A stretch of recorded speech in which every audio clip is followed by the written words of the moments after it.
നമ്മുടെ ഉത്തരവാദിത്വമാണ് ഇവിടെ ഈ മഹാറാലിയിലും നമ്മളിപ്പോൾ വെളിപ്പെടുത്തുന്നത്.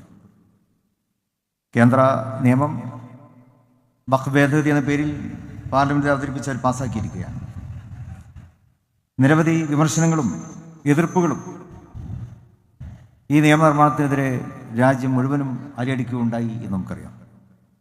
എന്നാൽ അതിനൊന്നും ഒരു വിലയും കൽപ്പിക്കാതെ ഭൂരിപക്ഷത്തിൻ്റെ പുങ്കിൻ്റെ മറവിൽ പാർലമെൻറ്റിൽ അത് പാസ്സാക്കിയെടുത്തിരിക്കുകയാണ്.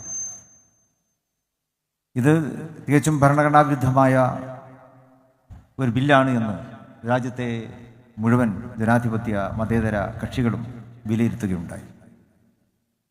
വഖഫ് എന്നുള്ളത് ഇന്ത്യയെ സംബന്ധിച്ചിടത്തോളം ഇന്ത്യയുടെ കാലാകാലങ്ങളിലായി ഇവിടെ നിലനിൽക്കുന്ന ഒരു പ്രസ്ഥാനമാണ്. അത് വിശ്വാസികളുടെ അവകാശമാണ്. നമ്മുടെ ഭരണഘടന നൽകുന്നുണ്ട്. ഭരണഘടനയുടെ 26-ാം ആർട്ടിക്കിളിൽ പറയുന്നുണ്ട്, ഏതൊരു മത വിഭാഗത്തിനും അവരുടെ സ്വത്തുക്കൾ സംരക്ഷിക്കുവാനുള്ള അവകാശമുണ്ട് എന്ന് ഭരണഘടനയുടെ 26-ാം ആർട്ടിക്കിളിൽ പറയുന്നുണ്ട്. ഇവിടെ അതില്ലാതാവുകയാണ്. ഏതൊരു വിശ്വാസിയായ ഒരു പൗരന് അവൻ്റെ വിശ്വാസങ്ങൾക്ക് അനുസൃതമായി അവൻ്റെ സ്വത്ത് കൈകാര്യം ചെയ്യാനുള്ള അവകാശമുണ്ട് എന്നാണ് ഭരണഘടന പറയുന്നത്. അത് നിയമത്തിൻ്റെ ഭാഗമാണ്. നിയമം അതിന് പരിരക്ഷ നൽകുന്നുണ്ട്. അപ്പോൾ ഒരു പൗരൻ അവൻ്റെ സ്വത്ത് നേരത്തെ പറഞ്ഞ പോലെ ചിലപ്പോൾ ഒരു പ്രസ്ഥാനമായിരിക്കാം, ചിലപ്പോൾ സ്ഥാപനങ്ങളായിരിക്കാം, ട്രസ്റ്റുകളായിരിക്കാം,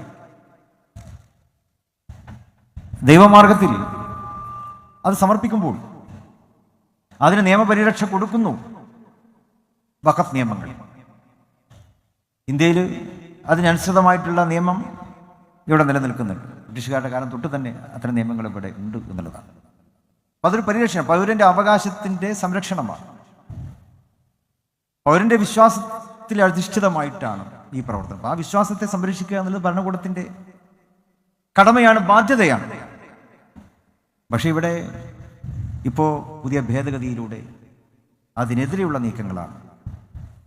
പൗരൻ്റെ വിശ്വാസത്തെ സംരക്ഷിക്കുക എന്നുള്ള ഭരണഘടനയുടെ അല്ലെങ്കിൽ ഭരണകൂടത്തിൻ്റെ കടമയാണ്. അതൊരു കാവൽക്കാരനെ പോലെ ഭരണകൂടം അത് ചെയ്യേണ്ടതാണ്. പക്ഷെ കാവൽക്കാരൻ തന്നെ ഇപ്പോൾ കയ്യേറുന്നവരായിരിക്കുന്നു എന്നുള്ളതാണ് പുതിയ ഭേദഗതിയിലൂടെ രാജ്യം നേരിട്ടുകൊണ്ടിരിക്കുന്ന ഒരു വലിയ വെല്ലുവിളി എന്നുള്ളത്. രാജ്യത്ത് നിലവിലുള്ള വഖഫ് സ്വത്തുക്കൾ ഇതൊക്കെ കയ്യേറ്റത്തിന് വിധേയമാകാനുള്ള എളുപ്പ വഴികളാണ് പുതിയ നിയമത്തിലൂടെ കേന്ദ്ര ഗവൺമെൻറ് നടപ്പാക്കിയിട്ടുള്ളത്.